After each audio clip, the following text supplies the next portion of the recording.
Dan, ഈ കേരളത്തിൽ പലയിടങ്ങളിലും പ്രതിഷേധം തുടരുകയാണ്. ഡൽഹിയിൽ ചർച്ചകൾ നടക്കുമ്പോൾ കേരളത്തിലെ പ്രതിഷേധമാണ് രസകരം എന്ന് പറയണം. കാരണം അത്രമാത്രം വലിയ തിളക്കത്തോടെ ജയത്തിലേക്ക് എത്തിയ കോൺഗ്രസിൻ്റെ ആ ജയത്തിൻ്റെ ശോഭ കെടുത്തുന്ന വിധത്തിലാണ് കേരളത്തിൽ അണികൾ നടത്തുന്ന കാര്യങ്ങൾ. നേതാക്കളും അത്തരത്തിൽ ഇതിനെതിരെ സംസാരിക്കുകയും ചെയ്യുന്നുണ്ട്.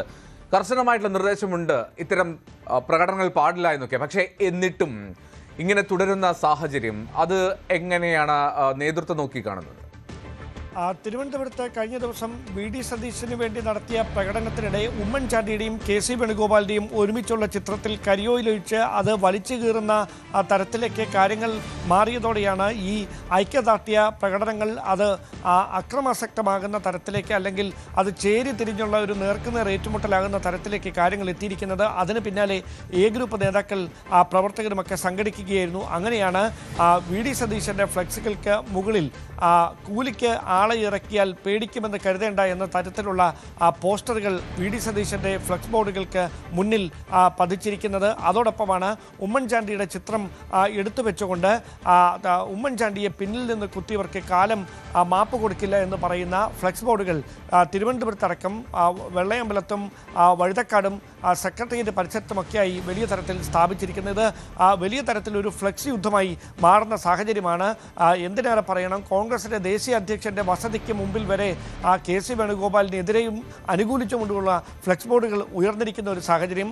ഇതിനൊറ്റ ലക്ഷ്യമേ ഉള്ളൂ, നേതാക്കൾ തീരുമാനമെടുക്കാനായി വസതിയിലേക്ക് കടക്കുമ്പോൾ അവസാനം കണ്ണിൽപ്പെടുന്ന ഈ ദൃശ്യങ്ങൾ കൂടി ആ തീരുമാനത്തെ സ്വാധീനിക്കണം എന്നതല്ലാതെ മറിച്ചൊന്നുമല്ല ഈ ഫ്ലെക്സുകൾ ഉയരുന്നതിന് പിന്നിലെ കാരണം. അത് എടുത്തു പറയുക തന്നെ വേണം. എന്തായാലും ഇന്നലെ ഉണ്ടായ സംഭവങ്ങളിൽ KPCC നേതൃത്വവും ഹൈക്കമാൻഡും കടുത്ത അമർഷത്തിലാണ്. അത് ഒരു കാരണവശാലും അംഗീകരിക്കാനാവില്ലെന്ന നിലപാടിലാണ് ഹൈക്കമാൻഡ്. കാരണം സംഘടനാകാര്യ ജനറൽ സെക്രട്ടറിയായ കെ.സി. വേണുഗോപാലിൻ്റെ ഫ്ലെക്സ് ബോർഡ് തകർത്ത നടപടി വെച്ചുപൊറിപ്പിക്കാനാവില്ല. അതിൽ സംഘടനാ തലത്തിൽ അതുമായി ബന്ധപ്പെട്ട റിപ്പോർട്ട് തേടിയിട്ടുണ്ട് KPCCയുടെ സംഘടനാകാര്യ ജനറൽ സെക്രട്ടറിയോട്. അതോടൊപ്പം സംസ്ഥാനത്തെ എല്ലാ DCC നേതൃത്വങ്ങളോടും പാർട്ടി വിരുദ്ധ നിലപാട് സ്വീകരിക്കുന്ന ഭാരവാഹികൾക്കെതിരെ നടപടി ഉറപ്പുവരുത്തണമെന്ന നിർദ്ദേശം KPCC നൽകിയിട്ടുണ്ടെന്ന സൂചനകളാണ് ഇപ്പോൾ ലഭിക്കുന്നത്. അങ്ങനെയെങ്കിൽ ഏതെങ്കിലും ഇടുക്കിയിൽ 4 DCC ഭാരവാഹികൾക്കെതിരെ ഇത്തരത്തിൽ നടപടിയെടുത്തിരുന്നു. പക്ഷേ അതിനെതിരെ ജില്ലയിലെ കോൺഗ്രസ് നേതൃത്വത്തിൻ്റെ ഭാഗത്ത് തന്നെ ഒരു പ്രതിഷേധം ഉയരുന്ന സാഹചര്യമുണ്ടായി.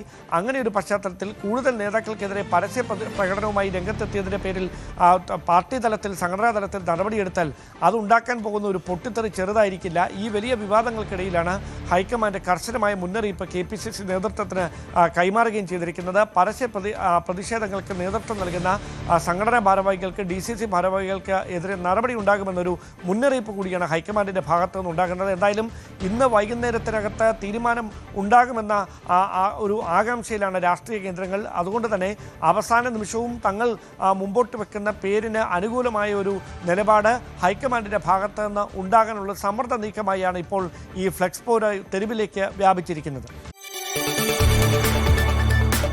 കൂടുതൽ വാർത്തകൾക്ക് News 18 Keralam YouTube channel subscribe ചെയ്യുക.